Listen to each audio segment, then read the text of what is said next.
पाकिस्तान तहरीक इंसाफ इमरान खान ने कहा है कि अगर किसी को जेलों में खातीन के साथ बदसलूकी पर कोई शक भी था तो वो इस सनद याफ्ता मुजरिम की प्रेस कॉन्फ्रेंस से दूर हो गया है। राना सनाउल्लाह की प्रेस कॉन्फ्रेंस पर तबसरे में इमरान खान का कहना था कि ये शख्स यकीनी तौर पर कोई पर्दा चाक करने की आड़ लेकर इन खौफनाक कहानियों को छुपाने और अपनी जिम्मेदारी से फरार की कोशिशें कर रहा है। उनका कहना था कि ये तमाम हकीकतें अनकरीब मंजर आम पर आने वाली हैं।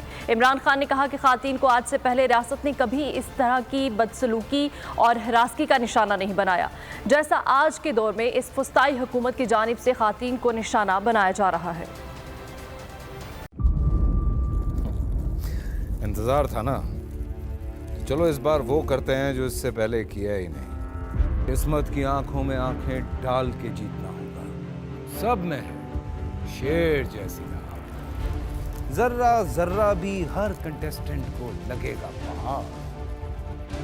लड़खड़ाना नहीं है, खोल दो अपने पंख अगर आसमान छूना है। अबे लग रहा है ये सब पहले भी कहीं सुना है। एंटरटेनमेंट की गारंटी जनाब, क्योंकि यहाँ खेलोगे कूदोगे तो बनोगे नवाब। खुश रहो पाकिस्तान। खुश रहो पाकिस्तान बुध और जुमेरात शाम 7 बजे सिर्फ बोल एंटरटेनमेंट पर। सब्सक्राइब करें और बेल दबाएं ताकि कोई खबर रह न जाए।